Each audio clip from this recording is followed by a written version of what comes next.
Goeiemôre, jy is weer opgeroep vir meer. Ek is super opgewonde om met jou te praat vanoggend. Ons het 'n challenge, 1 siel 'n week, 1 persoon, lei 1 persoon na Jesus toe. Vertel iemand dat Jesus red. Ek is opgewonde om vanmôre vir jou te sê dat ons 'n gas het. Ek is baie opgewonde om te hoor wat God in sy lewe gedoen het. Ek wil vra, pastoor, voordat ons begin, sal jy vir ons bid asseblief?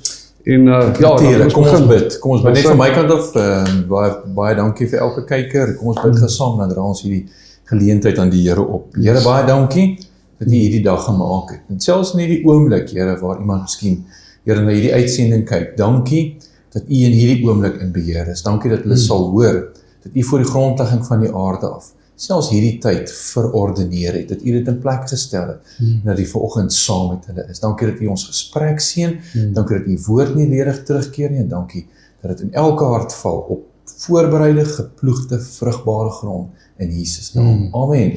Amen. So voordat ons begin, wil ek baie graag net vir jou skrif lees in Galasiërs 6, vanaf vers 9, en hy sê, en laat ons nie moeg word om goed te doen nie, want op die regte tyd sal die Here ons laat maai wat ons gesaai het, as ons nie opgee nie. Ek dink ons is baie op 'n plek, pastoor, waar ons begin baie goed, en jy weet, ons is super lief vir Jesus, maar dit raak moeilik na 'n tyd soos wat die lewe maar aangaan, raak dit moeilik om Jesus aan te hou, gehoorsaam wees, en om aan te hou goed doen, want soms voel dit is nie meer die moeite werd, jy weet, om dit te doen nie. Maar ons weet dat die Here ook kom in Openbaring 22 sê Jesus, kyk, ek kom weer, en ek het die loon by my, om vir elkeen te gee volgens sy werke. So ons het regtig gehoop, dat daar 'n dag sal kom, wat Jesus ons gaan beloon vir al ons goeie werke. En pastoor, ek is super opgewonde, baie dankie vir hierdie tyd, en ons program is geroep vir meer. As ek mag vra, pastoor van my kant af, jy weet, daar is so baie om te sê rondom geroep vir meer. Ek weet, die alledaagse Christen, party van hulle sit in die kerk, hulle gaan Sondag kerk toe, dis great, ons fellowship, but there's more. Die Here het ons gesalf met sy gees. He anointed us for a purpose and a time such as this. En ek dink regtig in die tyd waarin ons leef, moet ons opstaan, en ons moet ons plek inneem as kinders van die Here. So, pastoor van my kant af, hoe is ons geroep vir meer? Wat het God op jou hart gesit? Wees asseblief vry om te praat. Dis reg. Ek het so baie eintlik om te antwoord rondom die vraag wat jy gevra het. En laat my toe miskien met dit te begin. Jy het gelees vanuit Galasiërs 6 uit. Ek dink vir ons om te verstaan dat ons geroep is, begin by die feit, of die verstaan, dink ek, van wie Jesus sê dat ons is. En partykeer wat dit vir ons moeilik maak om aan te hou, om goed te doen, soos wat Galasiërs 6 nou sê, is die feit dat die vyand is baie goed om ons aan te kla en ons foute uit te wys. Maar ons lewe heilig omdat die Here ons gered het. Ons wil heilig lewe omdat ons hemel toe gaan, nie sodat ons hemel toe gaan. Dit is miskien 'n snaakse stelling wat ek maak. Is dit God se wil dat ons sal heilig lewe? Absoluut. Dis 'n non-negotiable, maar ons reg lewe vloei nie voort vanuit probeer goed genoeg wees om vir God nie. Dis dat hy ons klaar verklaar het om goed genoeg te wees. En mense gaan nie, myns insiens, uitkom by geroep, by hulle roeping, as hulle nie die identiteit wat God vir hulle gee in hulle lewe vasmaak nie. Want as jy nie dit doen nie, dan loop jy heeltyd rond met, is ek nou kind van God, is ek nie kind van God nie. Ek hoor ek is geroep, maar dit het nou gister gebeur, en dit het nou eergister gebeur, en daar het nou net 'n taxi voor my ingery, en ek het gesê wat ek nie moes sê nie, en so hou die vyand jou eintlik op 'n plek, waar jy nie kan uitstap in vrymoedigheid, om te sê, weet jy wat, die Here het my geroep, en dieselfde gees wat in Jesus is in my. Hy sê dit in Romeine 8 vers 11, hy sê, en ons ken dit in Engels baie goed, if the same spirit that raised Jesus from the dead dwells in you, he will quicken your mortal body. Nou daai teks, as jy die konteks gaan lees, het nie net verwysing op die opstanding, nie natuurlik dit ook. Dit het verwysing op die hier en die nou. Die Heilige Gees kom nie vir 'n visitation nie, he comes for a habitation. If the same spirit that raised Jesus from the dead dwells in you, He quickens your mortal body. En ons kan niks doen sonder die krag van die Heilige Gees nie. Net soos wat Jesus niks kon doen sonder die krag van die Heilige Gees nie. So ek sê hierdie dinge ter inleiding. Ek dink ons baie goed om te sê oor waarvoor is 'n persoon geroep. Patrick, byvoorbeeld jou bediening sou anders lyk as myne. Maar daar is sekere goed waarin ons almal geroep is en geroep is vir meer. En dit is so awesome om te hoor dat die challenge is, en ek hoop ek sê hom reg, 'n sieleweek of 'n week 'n siel, ek weet nie of ek hom nou reg gesê het nie, maar uiteindelik kom ek begin deur jou vraag te antwoord deur dit te sê. En ek dink dit is belangrik dat die kykers dit sal hoor. Die hoogste roeping in jou lewe is nie om 'n profeet of 'n evangelis of 'n pastoor te wees nie. Die hoogste roeping in jou lewe is dat Jesus Christus in jou gestalte vind. Jy weet, ons lees in Romeine, as ek miskien 'n vers kan vat by jou, in Romeine 8 vers 29, sê iets baie interessants. En dit is eintlik 'n vraag oor identiteit. Want identiteit bepaal wat jy gaan doen. As die loskakel in die Springbokspan nie weet dat hy die loskakel is nie, dan weet hy nie wat sy plig is nie. Dan ewe skielik sak hy in die skram en hy staan in die lyn staan. Met ander woorde, my identiteit bepaal my funksie. Right believing leads to right doing. So wie is ek? Wie sê God is ek? En as ek weet wie hy sê ek is, vanuit dit uit vloei om die regte goed te doen en God te wil behaag, omdat hy my daai identiteit gegee het. So Romeine 8 vers 29 sê, want die wat hy, dit is Jesus, van tevore geken het. Hy het ons geken. Die het hy ook van tevore verordeneer, sê in 1953. Baie interessante woord, wat ek nou wil terugkom. Hy sê, hy wie ons geroep het ons verordeneer. Kom ek stop gedaan sê wat dit beteken. In die begin maak God vir Adam en Eva. En hy maak hulle daar in die tuin, maar die Bybel sê, dat elkeen van ons daar is opgeskryf voor enigeen van hulle daar was. En die Bybel sê dat voor die grondlegging van die wêreld af het God ons uitverkies. So hy maak Adam en Eva, maar terwyl hy Adam en Eva maak, het hy klaar vir Patrick in gedagte gehad, het hy klaar vir Koos en Gert en Marietjie, en wie ook al in gedagte gehad, en hy het ons verordeneer. Met ander woorde, God sit 'n orde in plek om te bepaal dat ek gaan in hierdie jaar gebore word. Patrick gaan in hierdie jaar, hy bepaal dit is die orde. En hy doen dit met 'n spesifieke rede, en dit gaan die vers sê, wanneer ek dit klaar maak. Dit sê, die wat hy van tevore geken het, die het hy van tevore verordeneer, dis ons, hoor nou, om gelykvormig te wees aan die beeld van sy seun. Dis is nie beautiful nie. Die roeping op jou lewe is dat Christus in jou gestalte vind. Met ander woorde, Jesus is nie net 'n voorbeeld vir jou nie, Jesus is 'n voorbeeld van jou. Hy is die prototype van kind van God wees, van die persoon wat God op die aarde gesit het. Die teks sê dit, hy het ons verordeneer, ons in orde gesit, vir 'n tyd soos hierdie, soos wat hy gedoen het met Esther, om gelykvormig te wees aan die beeld van sy seun, hoor nou, sodat hy, dit is Jesus, die eersgeborene kan wees, onder baie broeders. Jesus is die eersgeborene van baie broeders. Hoekom sê die Bybel dit so? Want na die eersgeborene gaan daar nog broeders kom. Patrick en Arnold en wie ook al, en God se roeping is op hulle, dat Christus in hulle gestalte vind. Met ander woorde, as ek uit God uitgebore was, soos wat Johannes dit sê, die dag wanneer ek wedergebore word, en ek is miskien nou uitbrei oor dit, wanneer ek uit hom gebore word, dan word ek kind van God. En as Jesus dan kind van God is, dan beteken dit eintlik hy is my ouer broer. En as my roeping is om te lyk soos hy, dan beteken dit eintlik hy is my tweelingbroer. So, dis die standaard, dis die Jesus standaard. En onthou dat ons is nie kind van God wanneer ons daarby uitkom nie, ons begin by ons is kind van God. Ons word wedergebore en dis die roeping op ons lewe. God wou nog seuns en dogters gehad het. So wat doen hy? Hy sit sy eie beginsel van saai in plek en hy saai sy eie seun, dat hy nog seuns en dogters kan kry.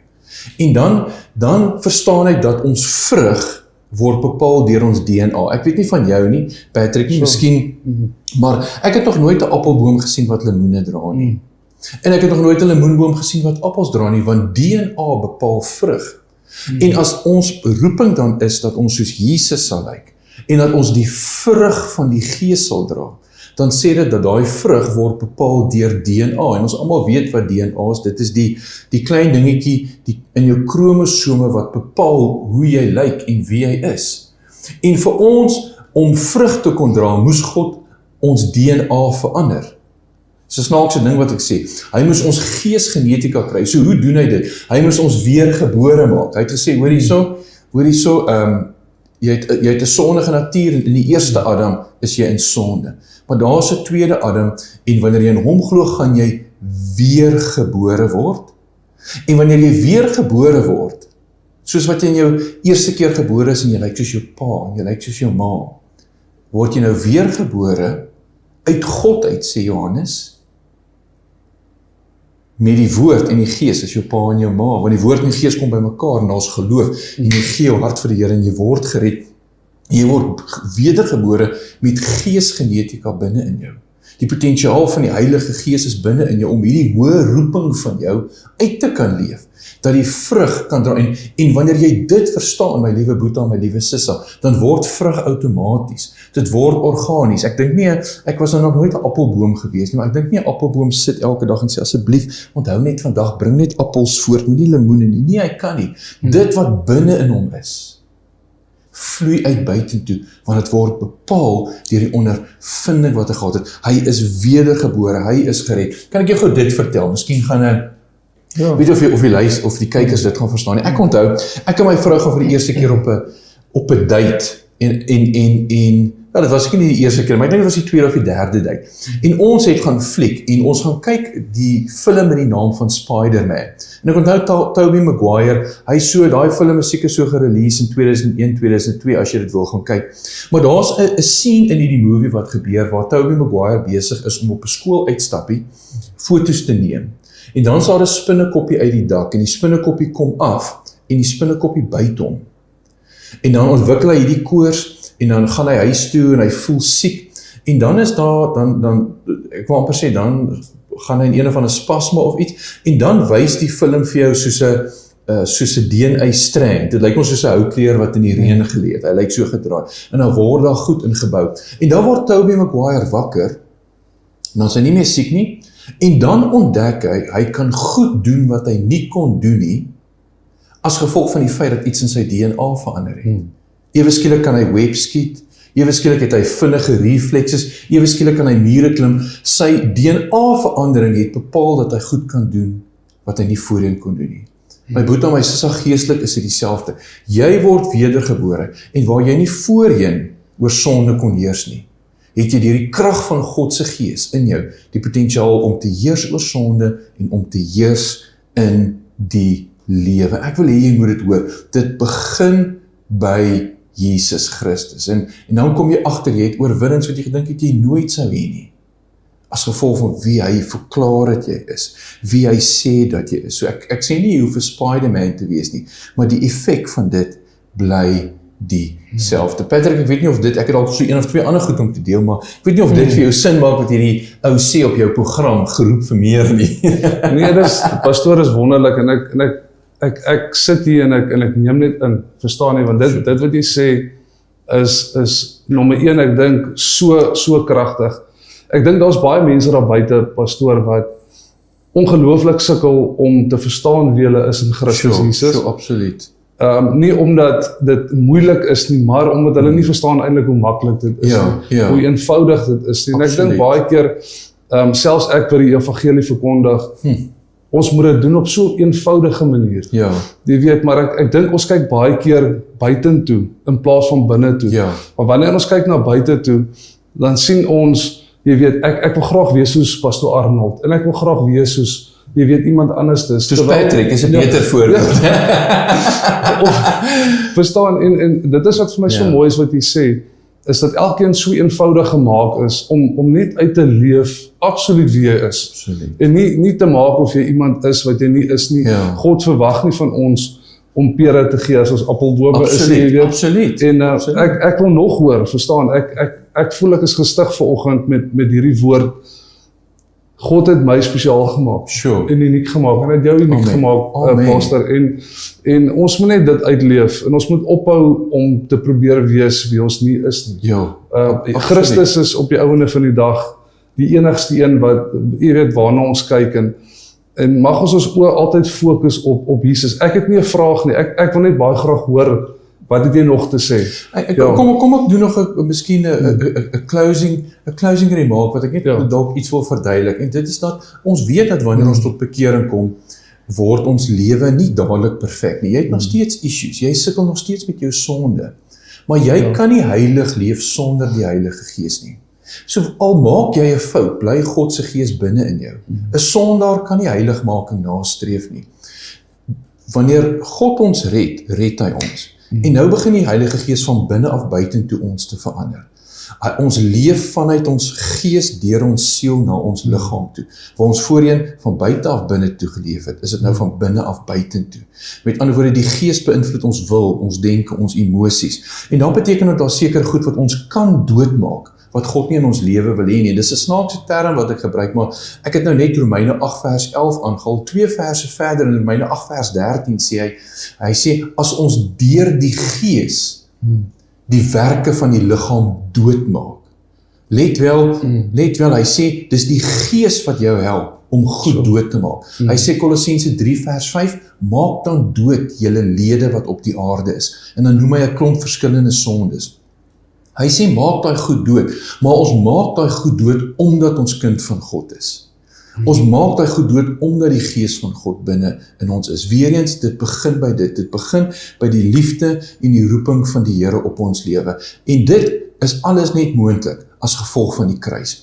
Jesus het aan die kruis gesterf. Nie net om met ons sonde te deel nie, dit ook, maar dat ons oor sonde kan heers. So hy sê Christus het gesterf vir 4 goed. Hy het gesterf om ons dood te maak vir die wet. As jy my nie glo nie, gaan lees Romeine 7, hy sê dit 2 keer. Ons is dood vir die wet, sodat God se gees in ons kan woon met 'n nuwe wet en ons help om reg te leef. Hy sê dat ons is dood vir die sonde. Romeine 6, reken julle dan dood vir die sonde, maar lewend vir God in Christus Jesus, want God het met jou sonde gedeel. Hy sê reken jou dood vir die vlees, want Galasiërs 5 vers 24 sê, hy wie aan Christus behoort, het die vlees met sy hartstogte en begeerlikhede gekruisig. Jy is saam met Christus gekruisig. En dan laastens sê hy, 'n hoofstuk verder, jy is ook daarby, en jy kan sê of ek reg is of nie. Galasiërs 6 vers 14 sê, Paulus skryf, ek is gekruisig vir die wêreld. Help my Patrick? Maar wat my betref, mag ek nooit roem nie, behalwe in die kruis van ons Here Jesus Christus. Lees vers 14? Dit is vers 14. Is dit vers 14? Galasiërs 6 vers 14. Dis hy, ja. Het ek die verkeerde vers nou? Maar hy sê, ons sal nou sal ons op die beeld dalk die regte vers het, maar hy sê, want ek reken dat ek dood is vir die wêreld en die wêreld gekruisig is. Dis vir my, ons moet net opsit. Ja, dit is 14. Is dit 14? Ja, hy sê, maar wat my betref, mag ek nooit roem, behalwe in die kruis van ons Here Jesus Christus, deur wie die wêreld vir my gekruisig is en ek vir die wêreld. Ekskuus, ons hom net klaar gemaak het. Ja. Paulus sê, ek is dood vir die wêreld. Yes. En kan ek jou herinner, as jy gaan na Galasiërs 2 vers 20 toe, is daar 'n profound vers wat die volgende sê. Ek is met Christus gekruisig. Yes, amen. En ek leef nie meer. Ek sluit af met dit. Ons is met Christus gekruisig. Jy is, toe Jesus sterf, is jy saam met hom gekruisig, sodat jy in 'n nuwe lewe, 'n nuwe identiteit, 'n nuwe persoonlikheid kan staan. Ontwaak daai identiteit, wandel in hom in oorwinning, en jy gaan agterkom dat die oorwinning wat die Here vir jou voorberei het, outomaties voortvloei, en God alleen die eer daarvoor ontvang. Dankie Patrick. Baie dankie pastoor, ek waardeer dit dat jy hier was. En is eintlik jammer dat dit ons so min tyd het, want ek sou baie graag nog wil hoor. Is daar 'n nommer waar mense jou kan kontak as hulle meer met jou in kontak wil kom? Moet ek 'n nommer opsit vir jou op die program? Ek sal my nommer hier gee, maar jy kan dit in elk geval opsit. My selfoonnommer, as jy direk met my wil kontak maak op WhatsApp of andersins, is 082 759 8937. Net weer 082 759 8937. Daar sê, baie dankie. En pastoor, baie dankie dat jy was. Ek voel gestig vanmôre en ek wil vir jou dankie sê dat jy die woord vat en dit so eenvoudig maak. Sure. En ek dink dit is baie belangrik. Ons kom baie keer met openbaringe en goedjies, maar ons is eintlik nie so slim soos wat ons dink nie. Dis waar. En ja, dis net Jesus wat slim is. So ek sê vir jou baie dankie. Mag die Here jou seën, mag die Here jou bediening seën en jou vrou en jou kinders in Jesus naam. Blessings. Amen.